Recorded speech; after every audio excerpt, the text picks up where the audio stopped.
समस्त जनता जनार्दन को Brajesh Mishra 05 YouTube channel के माध्यम से प्रणाम कर रहा हूं। आज हम आपको लव कुश कांड रामाश्वमेध का भाग 3 लेके आया हूं। इसके पहले कि मैंने चर्चा आप लोगों के बीच में दे चुका हूं। इसके आगे की लीला हम आप लोगों के बीच में लेके आए हैं, ध्यान से सुनिएगा।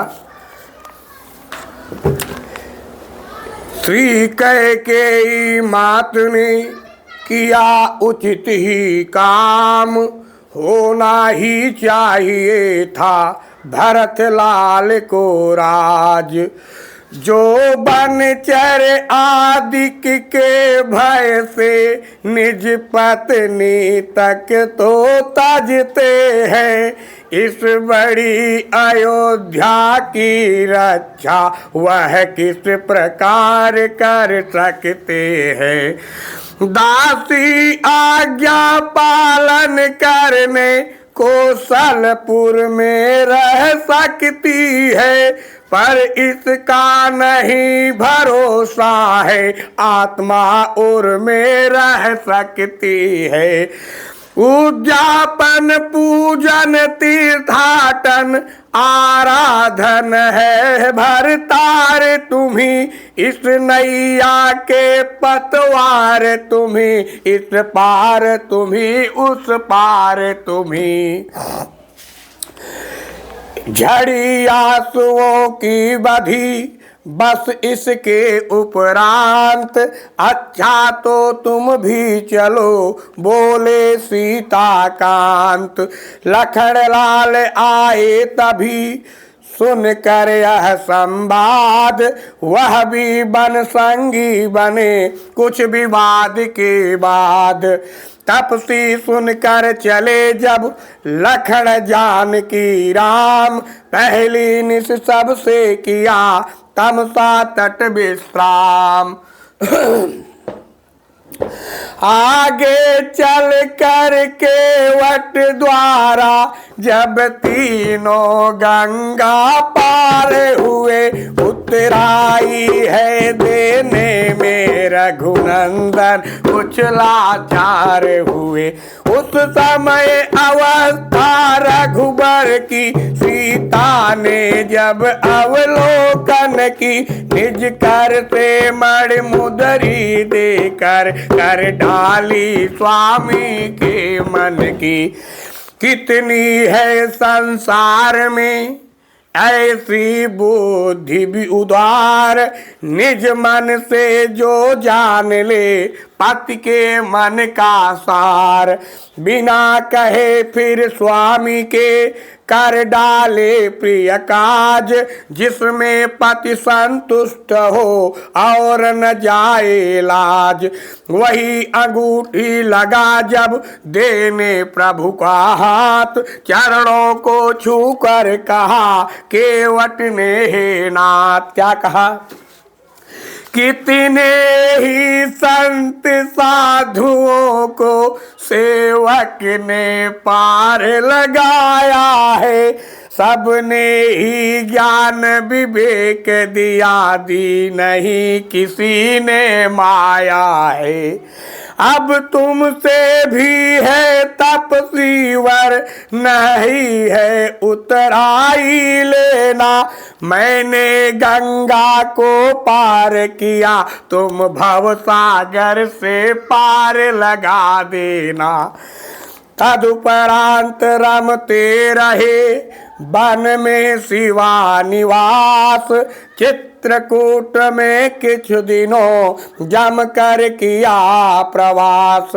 वही भ्रात श्री भरत से भेटे दया निधान, दुष्ट जयंता का हरा उसी जगह अभिमान।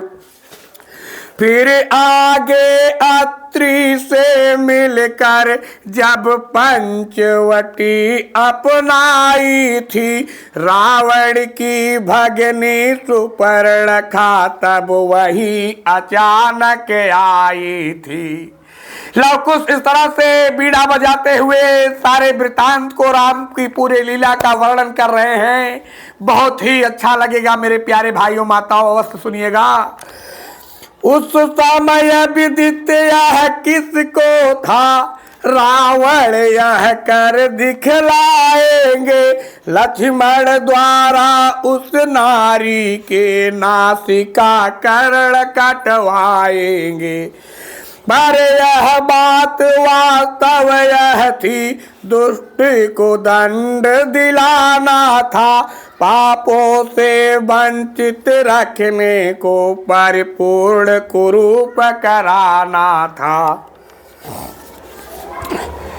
खर दूषण आदि के लड़े आकर विविध प्रकार, किंतु अंत में राम ने दिया सबों को मार। तब वह राक्षसनी सुपर्णखा घबरा कर पहुंची रावण पर, सब व्यथा सुना डाली अपनी दोषारोपण कर लक्ष्मण पर। सुरत्व विचार विवेक धैर्य रावण ने सब संवरण किया, तापस का वेश बना डाला, चोरी से सीता हरण किया। उस हरण समय 10 कंधर ने जब अपना नाम सुनाया था, तब आदि शक्ति ने भी उसको ज्योतिर्मय रूप दिखाया था।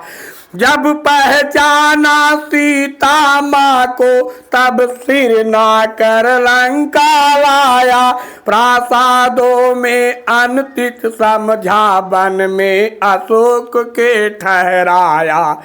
लंका में रहकर भी सीता थी पतिव्रत में भरपूर, सदा रहता है कमल पत्र जैसे, जल से भी जल से दूर सदा। सिया हरण से राम को हुआ इधर संपात, बिरही पुरुषों के सदिश वन में किया विलाप। आगे चल सुग्रीव ने बढ़ा मैत्री भाव, वही बलि को मार कर उसे बनाया राव। राजा बनते ही वानरपति राजोन्माद आसक्त हुआ, माया के पति को भूल गया, माया का पूरा भक्त हुआ। तब कौशलपति ने प्रीति सहित कर्तव्य स्मरण कराया था, कपिपति ने सीता खोज हेतु कपिदल सव्रत्र पठाया था। जिस समय अशोक वाटिका में प्रणवीर पवन सुत पहुँचे थे, तब चली साध्वी सीता के आचरण आँख से देखे थे। छुप छुप कर वह संवाद सुना, जब रावण लालच देता था, बदले मैं राज सिंहनी से धिक्कार बराबर लेता था।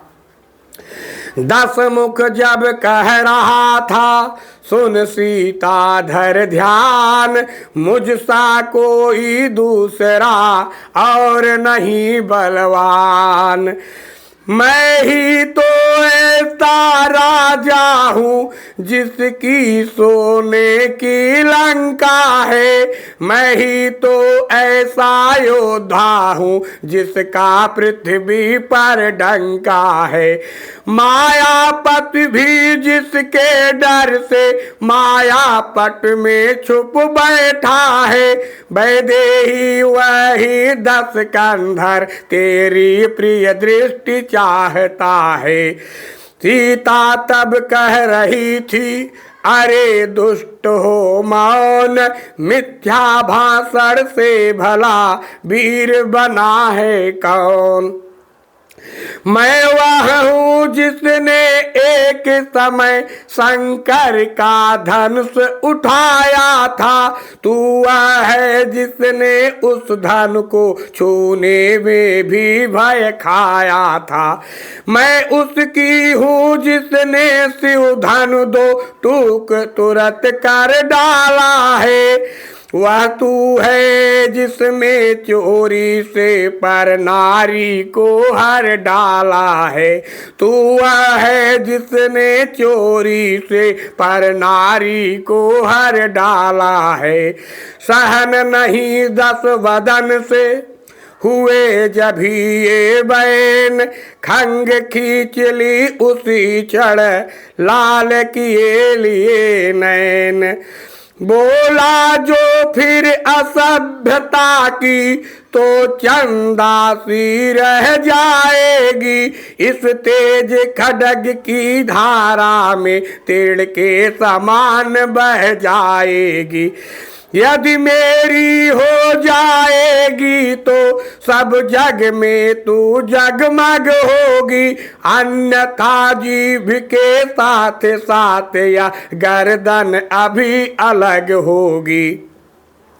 कहा गरज कर सिया ने चुप हो पापी नीच।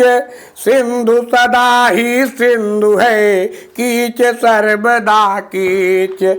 तू भी 100 हाथों से अपने यदि खड्ग तोल कर आएगा तो भी सतवंती सीता के सतपन को डिगा ना पाएगा। वंशज पुलस्त मुनि का होकर क्यों कुल का नाम डुबाता है। अपनी ही लाल लाल आंखें अबला के लिए दिखाता है। हाय ब्राह्मण जाति में पैदा हुआ कलंक। चांडालों का आचरण करता है निशंक। वेद ध्वनि वाली बाड़ी से वेद ध्वनि वाली बाड़ी से अपशब्द निकाले जाते थे। रहते थे जिनमें यज्ञ धुआवे हाथ खड्ग चमकाते थे। शुभ कार्यों शुभ कर्मों का नेता होकर दुष्कर्मों के घेरे में है। शुभ कर्मों का नेता होकर दुष्कर्मों के घेरे में है। हा ब्राह्मण कुल के क्षीण तेज मिट गया किस अंधेरे में है। अभी भी कुछ बिगड़ा नहीं छोड़ बुद्धि का पाप। प्रभु के आगे हृदय से कर ले पश्चाताप। अपने को बना पूर्णशाली सीता को प्रभु के अर्पण कर। अपनी अब तक की इसी करनी का पूर्णों के जल से तर्पण कर। अन्यथा चिताए देती है यह खग तुझे ना तारेगी। मक्खियां तलक से रेशम को भिन्न भिन्न कर स्वर से धिकारेंगी। वही हुआ जो शक्ति ने दिया दुष्ट को साप।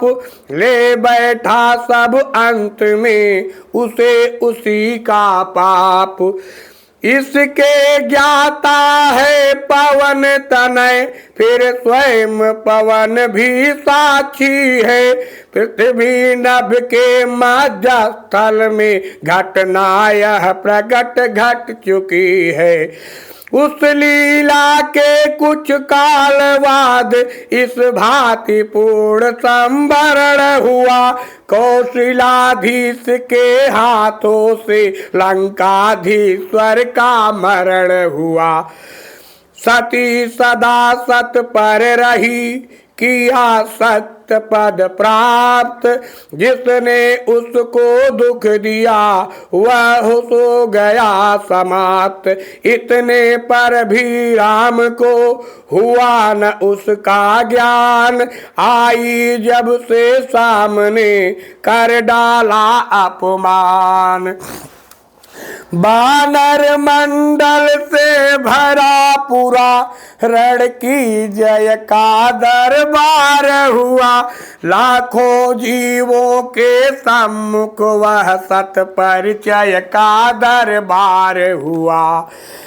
आसन दबाई दिस नहीं दिया, आसन बाई दिस नहीं दिया। श्री जी को जब श्री रघुपति ने तब लक्ष्मण को यह आज्ञा दी। उस सतवंती की सतमति ने देवर कुछ परिचय देना है, इसलिए अग्नि तैयार करो। तुम उपकारी के भ्राता हो, भाभी पर कुछ उपकार करो। आज्ञा के होते होते ही उत्पन्न वहां पर अनल हुई। नव चुंबन वाली लपटों से वह सत की पावन प्रबल हुई। तब कहा सती ने पति को तज, कल्पना और यदि आई हो। इन आंखों ने यदि इन्हें छोड़ राक्षर पर दृष्टि उठाई हो। जागृति तो क्या सपने में भी प्रभु पद में प्रीति न रखी हो। तो मैं ज्वाले मेरा यह तन बस अभी राख की ढेरी हो। यदि सच्ची पतिव्रता हूँ तो आकर साक्षी दो हे माता। सीता को अपने साथ साथ लाकर साक्षी दो हे माता। यह कह कर कूदी पावक में पृथ्वी माता भी दहल उठी। यह कह कर कूदी पावक में पृथ्वी माता भी दहल उठी। उस सत का परिचय देने को ज्वाला भया भी मचल उठी। उस मत की उस सत की परिचय देने को ज्वाला मैया भी मचल उठी। लपटों की लहरों के भीतर लावेड़ रूप उत्पन्न हुआ। फिर धीरे धीरे वही रूप सीता समेत संपन्न हुआ। अर्पण कर प्रभु से कहा त्यागो घृणित विचार। निष्कलंकनी है सिया करो इसे स्वीकार। भ्रम भेद विनाशक माया का जब ज्वाला रूप विलीन हुआ। तब सीतापति के वाम अंग सीता स्वरूप आसीन हुआ। पृथ्वी तल नभ मंडल सारा सतवंती की जय बोल उठा। नीचे सागर ऊपर समीप सीता की जय जय बोल उठा। विजय सहित जब अवध में पहुँचे रघुकुल चंद्र। गुरु वशिष्ठ द्वारा हुआ राज तिलक सानंद। कहना यह है जिसके सत पर श्री बजरंगी की साक्षी थी। जिसके निर्मल आचरणों की ज्वाला दीने साक्षी थी। राजा होकर दशरथ सुत ने उसको ही बन भिजवाया था। मांगलिक अवस्था में उसकी यह न्यायीपन दिखलाया था। हुआ योग्यता पूर्ण यह जिनके द्वारा काम प्रगटे है इस अवध में वे रघुवंशी राम। नाम आपका भी सुना हम दोनों ने राम, वही राम यदि आप हैं तो लीजिए प्रणाम। यह कह कर बीड़ाए अपनी कर बंद दोनों गायक, यह कह कर बीड़ाए अपनी कर बंद उठे दोनों गायक। इत्यलम सुना कर चलने को तैयार हुए दोनों गायक। गीली भीगी अखियाओं से जब देख रहे थे सभी इन्हें गद गद स्वर से तब प्रभु बोले रोको ठहराओ अभी इन्हें। साधु बालकों ने कहा राजेश्वर हो मौन, आते जाते मेघ को रोक सका है कौन। हम रमते हुए तपस्वी हैं अत्यधिक नहीं भरमाते हैं, जब तक जी चाह रहे यहाँ अब भी उचटा तो जाते हैं, अब जी उचटा तो जाते हैं। ठहराने और रोकने के आदेश उन्हीं पर फबते हैं, जो व्यवसायी गायक जन है धन पर जो कला बेचते हैं। रोके से रुकती नहीं ज्यों गंगा की धार, त्यों ही लक्ष्मण त्यों ही रोके से रुकती नहीं जब गंगा की धार, त्यों तत्क्षण भचल दिए दोनों राजकुमार। चित्र लिखा सा रह गया यह सारा दरबार, सुनी सबों ने द्वार पर फिर ऐसी झनकार। इसी के साथ लव कुश कांड रामाश्वमेध का भाग 2, 3 समाप्त हुआ। 1, 2, 3 तक मैंने तीनों भाग आप लोगों को सुना दिया हूँ। अब हम आप लोगों को अगले भाग में श्री राम कथा लव कुश कांड लव कुश की वीरता की चर्चा करेंगे अगले भाग में। तब तक के लिए मुझे अनुमति दें। जय श्री राम, जय वीर हनुमान।